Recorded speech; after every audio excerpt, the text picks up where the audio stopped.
Salam, hər vaxtınız xeyir olsun. Bugün sizinlə antropogenez mövzusunun izahına baxacağıq. Nədir antropogenez? İnsanın mənşəyini, təkamülünü öyrənən elm sahəsidir. Yəni biz burada öyrənirik ki, insan hansı canlıdan belə deyək, başlanğıc götürüb, necə bir təkamül yolu keçib ki, o müasir insan görkəmini alıb. Sözün açılışına baxsaq, antropos insan deməkdir. Genez isə mənşə, doğulma. Bəzi alimlərin insanın təkamülü haqqında fikirlərinə qulaq asaq, Karl Linne ilk dəfə insanı primatlar dəstəsində yerləşdirmişdir. Lamarck da insanın əcdadının meymuna bənzər heyvanlar olduğunu bildirmişdir. Charles Darwin insanın mənşəyi və cinsi seçmə əsərində insanı təkamül zəncirinin son halqası olaraq qeyd etmişdir. Engels isə insanın yaranmasında ictimai amillərin rolunu vurğulamışdır. Deməli, insanın təsnifatda gəlin yerinə baxaq. İnsan xordallar tipinin, kəlləlilər və ya onurğalılar yarım tipinin, məməlilər sinfinin, primatlar dəstəsinin, insana bənzər meymunlar yarım dəstəsi, hominidlər fəsiləsinin, homo cinsinin Homo sapiens növünə aiddir. Homo sapiens, yəni dərrakəli insan, homo da insan deməkdir. Bu təsnifatda yeridir, yəni hansı tipə, hansı yarım tipə, hansı sinifə, hansı dəstəyə, hansı yarım dəstəyə aiddir. Və daşıdığı əlamətlərə gəlin baxaq görək insan tipinin hansı əlamətini daşıyır. İnsanın rüşeymində xorda, bel hissəsində sinir borusu, udlağı üzərində qəlsəmə yarığı olduğuna görə mən bunu xordallar tipinə aid edirəm. Bax, bu tipinin əlamətidir. Rüşeymində xorda olur, bel hissəsində sinir borusu olur, udlağı üzərində qəlsəmə yarıqları. Sonra onurğalıların əlamətləri yaranır. Hansı? Onurğa sütunu, iki cüt ətraf, yəni yuxarı ətraflar, aşağı ətraflar, ürəyin bədəninin ürək gəlir bədənin döş hissəsində yerləşir. Baxın, bunlar da onurğalılar sinfinə aid olan xüsusiyyətlərdir. Sonra məməlilər sinfinə aid olan xüsusiyyətlər yaranır. 4 kameralı ürəyi olur. Baş beyin qabığı çox güclü inkişaf edir. Məməlilər sinfinə uyğun olaraq diafraqması olur. Süd vəziləri inkişaf edir və bədəni tüklərlə örtülü olur. Bilirsiniz ki, insan da seyrək tük örtüydür və dişləri ixtisaslaşır. Yəni kəsici köpək azı dişlərinə. Bu məməlilər sinfinə xas olan xüsusiyyətlərdir. Sonra gəldik primatlar dəstəsinin xüsusiyyətinə. Primatlar dəstəsinin xüsusiyyətinə görə baş barmaq digər barmaqlarla qarşılaşır. Körpücük sümüyü çox yaxşı inkişaf edir. Bunlar da tək bala doğulur və ontogenezi zamanı süd dişləri daimi dişlərlə əvəz olunur. Yəni necə? Süd dişlərimiz tökülür müəyyən yaşda, sonra onun yerinə daimi dişlər olur və həmişəlik qalır. İnsana bənzər meymunlara bənzər olaraq quyruq reduksiya olunur bizdə. Yəni bu həm insana bənzər meymunlarda, həm insanda belədir. Bura diqqət yetirin. İnsana bənzər meymunların da quyruğu yoxdur. Onların da apendiksi var, bizim də apendiksimiz var. Baş beyin qabığında qırışlarımız çoxdur. Həm insana bənzər meymunlarda, insan da, yəni bu yarım dəstəyə aid olaraq bu xüsusiyyətləri var və həmçinin 4 qan qrupu var. Hominidlər fəsiləsinin xüsusiyyətinə uyğun olaraq üz əzələləri, mimik əzələləri yaxşı inkişaf edir. İnsan cinsinə aid xüsusiyyət onurğasında S şəkilli əyrilik yaranır, 4 əyrilik və ayağında tağ şəkilli pəncə və nəhayət növ, dərrakəli insanın növü, bunları birazdan daha detaylı deyəcəyik. Sonra baxaq. Deməli, insanın primatların digər nümayəndələri ilə oxşarlığına baxacağıq. Yəni dedik ki, insana aid primatlar dəstəsinə. Baxaq primatların digər nümayəndələri ilə, məsələn, qarillarla, hipponla, oranqutanla, şimpanze ilə baxaq görək insanın hansı xüsusiyyətləri var. Baxın, həm insanda, həm də belə deyək, insana bənzər meymunlarda 4 qan qrupu olması oxşardır. Yəni onlarda da 4 qan qrupu var, bizdə də. 32 daimi dişimizin olmasına görə oxşarıq və onların da dişləri bizimki kimi ixtisaslaşır. Kəsici, köpək, azı dişləri. Barmaqlarında dırnaq var. Həm onların, həm bizim yassı dırnaq var. Meymunların da sevinc və kədər hissi var insanda olduğu kimi. İstər meymunların, istər insanın sinir sistemi yüksək inkişaf edib. Baxın, buralara da diqqət edin. Bəlkə bir meymuna yaraşdırmayacağınız xüsusiyyət ola bilər, amma onların da sinir sistemi yüksək inkişaf edib. Onların da nəsil qayğısına qalmaq xüsusiyyəti var. Bu haqda belə deyək, mənim bir videom var. Onu da çalışaram yerləşdirim videonun altına. Ümumi parazitlərə yoluxurlar. Məsələn, onlar da insan kimi baş bitinə yoluxa bilirlər və ortaq xəstəlikləri var, hansı ki, buna insanlar da yoluxur, primatların digər nümayəndələri də. Qripdir, çiçəkdir, qarın yatalağıdır, vəbadır və s. Bir də sırf xüsusi oxşarlıqlar var hippondan, qorilla, oranqutan, hippon və şimpanzeni. Deməli, qorilla ilə insan nəyinə görə oxşuyur? Ümumi bədən nisbətinə görə, oranqutan 12 cüt qabırğasının olmasına görə, hippon hamar kəllə formasına görə, bir də yassı döş qəfəsinə görə, şimpanze isə kəlləsinin quruluşu, ətraflarının ölçüsü və xromosom aparatındakı nukleotid ardıcıllığına görə bənzəyir. Gəlin bir-bir baxaq. Baxın bura. Şimpanzeyə baxın, kəlləsinin quruluşuna və ətraflarının ölçüsünə görə insana bənzəyir. Hippon hamar kəlləsinə görə və döş qəfəsinin yassı olmasına görə bənzəyir. Sonra qorilla ümumi bədən nisbətlərinə, çanaq və biləyinin, pəncəsinin quruluşuna görə bənzəyir. Oranqutan isə 12 cüt qabırğasının olmasına görə, bax bunlar əzbərdir. Məsələn, oranqutanın döş qəfəsi ilə bağlı çox suallar çıxır. Sonra insan bəs heyvanlardan hansı xüsusiyyətinə görə fərqlənir? Əvvəla dik yeriməni deyirəm, yadda rahat saxlamağınız üçün. İnsan dik yerişə keçid eləyib. Yəni, baxın, əlləri üzərində yeriyən canlıdan insanın, baxın, yerişi necədir? Dikdir. Dik yeridiyi üçün, ayaqlarının üzərində yeridiyi üçün, artıq qollarının yox, ayaqlarına ağırlıq düşdüyü üçün aşağı ətraf əzələləri güclü inkişaf edir və ayağı tağ şəkilli olur və biləyi hərəkətli olur. Onurğası dedik ki, S şəkilli əyriliyi olur, dörd əyriliyi olur. Kəllənin, baxın, meymunların üz şöbəsi beyin şöbəsindən daha iri olur. Bizdə isə əksinə, insanın beyin şöbəsi üz şöbəsindən daha böyük olur və nəhayət ən əsası insanda ikinci siqnal sistemi yaranır, hansı ki, sözlərlə ünsiyyət qurmaq, mücərrəd təfəkkür yaranır və əmək alətləri düzəltmək və ondan istifadə etmək qabiliyyəti və insanı əsas fərqləndirən cəhət də budur. Antropogenezin hərəkət verici qüvvələri var, yəni antropogenezə səbəb verən qüvvələr belə deyək. Biz bunları sosial və bioloji amillər olmaqla iki qrupa ayırırıq. Sosial amillər hansılardır? Bioloji amilləri biz bildik. Deməli, Darwin bunu vermişdi ki, yaşamaq uğrunda mübarizə, təbii seçimə baş verir bunun nəticəsində və nəticədə irsi dəyişkənlik verir. Bunlar artıq bizə tanışdır. Sosial amillər isə təfəkkür, əmək, ictimai həyat tərzi və nitqdir. Yəni, insan təfəkkürünə, insandan belə deyək, inkişafında təfəkkürün, əmək alətləri ilə məşğul olmasının, həyat tərzinin, ictimai həyat tərzinin və danışmasının, nitqinin önəmi olur. Antropomorfoz nədir? Antropomorfoz testlərdə də test düşür. Hansı antropomorfozdur? Antropomorfoz insanın tarixi inkişafındakı morfofizioloji dəyişikliklərdir. Hansı ki, burada biz insana aid olanı götürürük. Məsələn, insandan əvvəl bu mövcud olubsa, bu artıq antropomorfoz olmur da. Əvvəlcədən artıq bu var, yaranıb bu əvvəlcədən. Antropogenezin test izahı kanalda var, baxa bilərsiniz bu tipdə suallara. Deməli, indi baxacağıq insan təkamülünün əsas istiqamətlərinə. Nəzəriyyəyə görə primatlar başlanğıc götürüblər kiçik cücü yeyən həşəratlardan. Meymun boyda, üzr istəyirəm, pişik boyda qədim əzaddan parapiteklər yaranıb. Parapiteklər başlanğıc verib hippon, oranqutan, driopiteklərə. Bunlar kör şahı olublar. Heç nəyə başlanğıc verməyiblər gördüyünüz kimi. Driopiteklər isə başlanğıc veriblər qorillaya, şimpanzeyə və avstralopitekə. İnsan isə bilavasitə yaranıb avstralopitekdən. İndi bunu birazdan deyəcəm, amma ardıcılığa gəlin bir də baxaq. Pişik boyda qədim əzaddan yaranıb parapiteklər.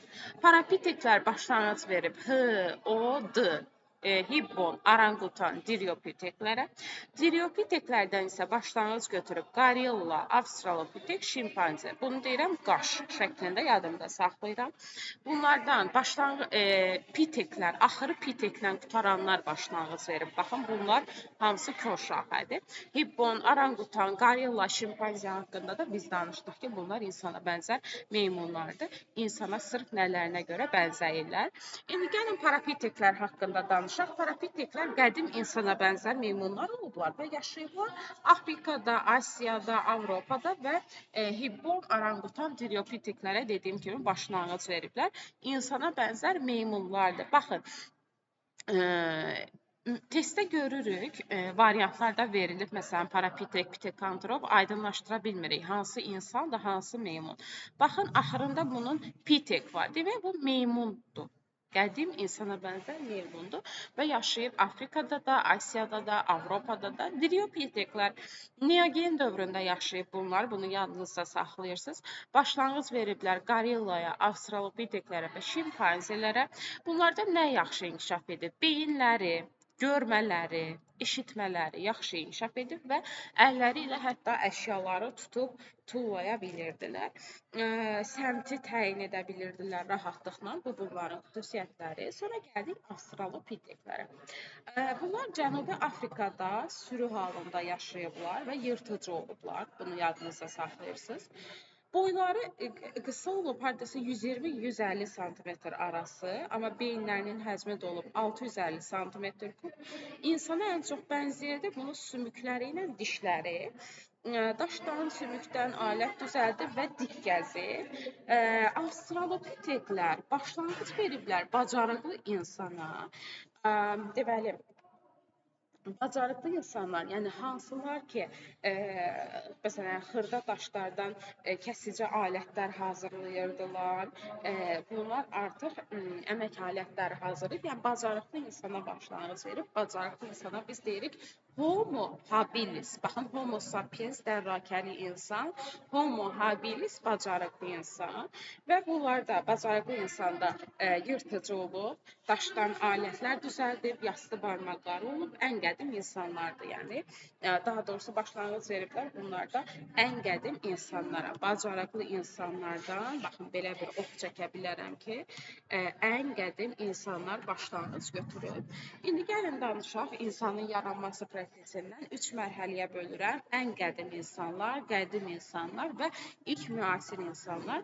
Ən qədim insanlar arxantroplar, qədim insanlar paleantroplar, ilk müasir insanlar isə neantroplar adlanır. Ən qədim insanlara aiddir pitekantroplar, sinantroplar, Heidelberg adamı və azıxantroplar. Pitekantrop, sinantrop, Heidelberg adamı və azıxantroplar. Hər biri haqqında danışacağım. Sonra qədim insanlar neandertallardır. İlk müasir insanlar da kromanyonlardır. İndi gəlin hər biri haqqında danışaq. Bax, bu dördünü bir müzakirə eləyəcəm. Sonra neandertallarla kromanyonları müqayisə edəcəm. Çünki bir-birinə bunlar bənzəyirlər. Gəlin baxın, pitekantrop, sinantrop, Heidelberg adamı və azıxantrop. Antrop, bax dedim ki, sonunda antrop sözü varsa, antropos insan deməkdir. Demək, bu insandır. Pitek, antrop, meymun insan. Sinantrop, antrop insan, Çin adamı. Heidelberg adamı, azıq antrop, azıq adamı. Yəni, burada insan artıq, ən qədim insan növlərindən danışırıq. Əvvəlcə deyim, qalıqlarının tapıldığı yeri, pitekantrop ilk dəfə tapılıb Asiyada, İndoneziya, Yava adasında. Amma Afrikada, Avropada da buna rast gəlinir. Sinantroplar tapılıb Asiyada, dediyim kimi Çində tapılıb, bu da rahatdır. Heidelberg adamı tapılıb Avropada. Almaniyada, Almaniyanın Heidelberg şəhərində tapılıb. Asiyada, Afrikada da buna rast gəlinib. Deməli, tapılıb birinci dəfə Avropada. Azıxantrop Azərbaycanda Füzuli rayonu Azıq mağarasında deməli, bunun Ağçənə sümüyü tapılıb. İndi gəlin baxaq pitekantropların haqqında. Pitekantroplar xarici görünüşünə baxsaq, boyları 170 sm olub, qaşüstü yastıqcıqları olub və dayağa söykənərək gəziblər. Beyinlərinin həcmi də 900-1100. Rahat əzbərləmək metodunu deyəcəm, axırda ümumiləşdirib yazmışam. Sinantropların beyin həcmi olub 1220, qaşüstü yastıqcıqları da olub, çənələri, dişləri iri olub və deməli, bunlar sağaxay olublar. Bəli, sağaxay olublar. Yəni testdə bunu bilirsiniz nə şəkildə verir. Sağaxay olması beyninin yarım kürəsinin inkişafı. Deyirlər ki, sol payı sağ payından daha yaxşı inkişaf edib sinantropun, çünki sağaxay olub və alt çənəsi, dişləri iri olub. Burada bu söz səhv düşüb, bayaqdan getdim, ağlım getdi bura. Alt çənəsi və dişləri iri olub və sağaxay olublar. Heidelberg adamının isə çənəaltı çıxıntısı olmayıb. Yenə bunlardakı kimi dişləri də iri olub. Biz burada gördüyünüz kimi çənəaltı çıxıntı heç birində deməliyik. Çənəaltı çıxıntı danışmaq üçün lazım olan hissədir, belə deyək, və bunların heç birində yoxdur. Həyat tərzlərindən danışsaq, pitekantroplar sürü halında yaşayıblar. İlk dəfə oddan istifadə ediblər və paltar geyinməyiblər. Yaşamaq üçün də mağaralara sığınıblar. Sinantroplar da oddan istifadə ediblər. Artıq bunlardan sonra təbii ki, istifadə ediblər. Ov ediblər, dəri paltar geyiniblər və mağaralarda yaşayıblar. Gəlin müqayisə edək. Mağarada yaşayıb hansı pitekantropla sinantrop? Hər ikisi mağarada yaşayıb. Yaxşı, bəs baxaq bura. Paltar deyir, geyinməyiblər. Pitekantroplar paltar geyinməyiblər, amma sinantroplar dəri paltar geyiniblər. Bu da fərqlidir. Oddan hər ikisi istifadə ediblər. Baxın, sürü halında yaşayıblar. Heidelberg adama deyirik. Azıxantroplar da həmçinin dəri paltar geyinmişlər və sürü halında yaşamışlar. Heidelberg adama da, azıxantropa da, pitekantrop'a da mən deyirəm ki, bunlar sürü halında yaşayıblar. Pitekantropla sinantropun yaşayış yeri də mağaradır. Müqayisəli öyrənsəz yadınızda qalacaq ancaq. Əmək alətlərinə baxsaq, pitekantroplar daşdan alətlər hazırlayırdılar, ərsin və burğu. Sinantroplar daşdan, sümükdən, buynuzdan alətlər hazırlayıblar. Heidelberg adamında verilmir. Azıxantroplar isə daşdan, sümükdən müxtəlif alətlər hazırlamışlar. Yəni artıq bu insanlar, ən qədim insanlar əmək alətləri hazırlayırdılar və istifadə edirdilər. Çənəaltı çıxıntını göstərdik. Sonra ən qədim insanları burada ümumiləşdirmişəm. Pitekantrop, sinantrop, Heidelberg adamı və azıq adamı. Oddan istifadəni deyim, bu da testə düşür. Soruşur, oddan istifadə edən, odu ilk dəfə əldə edən. Pitekantroplar oddan istifadə etsələr də odu əldə etməyiblər. Yəni təsadüfi olub onların oddan istifadə etməyi. Odu ilk dəfə əldə edən neandertallar olub. Sonra indi mən gəldim. Birinci yarım cinsi bitirdim. Ən qədim insanlar yarım cinsindən danışdım. Pitekantropdan, sinantropdan, Heidelberg adamından, azıq adamından bitirdim. Gəldim indi bax ikinci yarım cins qədim insanlar, sonra üçüncü yarım cins ilk müasir insanlardan danışacağam. Gəlin müqayisəli deyək, harda tapılıblar? Neandertallar, ümumiyyətlə qalıqları ilk dəfə tapılanlar neandertallar olublar. Bunu qeyd edeyim bir yerdə. Harda tapılıb? İlk dəfə İspaniyada tapılıb, ilk dəfəsi. Amma tam şəkildə tapılıb Almaniyanın Neandertal vadisində. Neander olmalıdır, Neander çayı vadisində, burada səhv yazmışam. Almaniyanın Neander çayı vadisində tapılıb və belə deyək, adı da elə bununla bağlıdır, Neandertal deyirik. Bəs Kramanyonlar harda tapılıb? İlk dəfə yenə bu da Avropada, Fransanın Kramanyon kəndində tapılıb, sonra Asiyada, Afrikada, Avstraliyada tapılıb. Beyin həcmlərinə baxaq, Neandertal 1400-dür, Kramanyon 1600-dür, yaxın rəqəmlərdir. 1400 Neandertal, sonra 1600. Boylarına gəlin, baxaq, Neandertal 155-165-dir, Kramanyonlar 180 cm boy fərqinə diqqət edin. Neandertalların qaşüstü yastıqcıqları yaxşı inkişaf edib, amma bunların Kramanyonların qaşüstü yastıqcıqları olmamışdır. Çənəaltı çıxıntı, baxın, burada çox önəmlidir. Bəzilərində, yəni təsadüfi hallarda olub çənəaltı çıxıntı. Amma Kramanyonlarda, yəni yaxşı inkişaf edib olubdu da. Bəs nitq, biz dedik ki, çənəaltı çıxıntı ilə nitq əlaqəlidir. Yəni hansında çənəaltı çıxıntı varsa, onlarda nitq olacaq. Bunlarda nitq bacarığı inkişaf edib desə, mən bunu düzgün götürəcəm. Çünki bəzilərində var idi çənəaltı çıxıntı və artıq kromanyonlarda nitq çox yaxşı inkişaf etmişdi. İndi sosial həyatlarına baxaq. Neandertal, bax biz buna qədər qrup, qəbilə demirdik də, deyirdik sürü halında yaşayıblar, mağaralarda yaşayıblar. Neandertallar isə artıq başlayıblar 50-100 nəfərlik qruplar şəklində yaşamağa. Kromanyonlar isə qəbilə halında yaşayıb öz düzəltdikləri mənzillərdə. Baxın, bu artıq fərqlilikdir. Qəbilə halında öz düzəltdikləri mənzillərdə yaşayıblar. Geyimlərinə baxsaq, neandertallar dəri paltar geyinirdilər, məsələn, sinantroplar və s. kimi. Amma kromanyonlarda fərqlilik nədir? Artıq onlar hətta sümük iynələrdən istifadə edirdilər paltar tikmək üçün. Əmək alətləri, daşdan, ağacdan əmək alətləri hazırlayıb düzəldirdi neandertal insanlar. Kromanyonların isə üstünlüyü o olub ki, deməli, əkinçiliklə, heyvandarlıqla, dulusçuluqla məşğul olublar, hətta saxsı qablar düzəldiblər. Sonra deyək ki, sənət və mədəniyyət deyək buna. Belə deyək, ilk dini rüşeymlər yaranıb burada səhv yazılıb.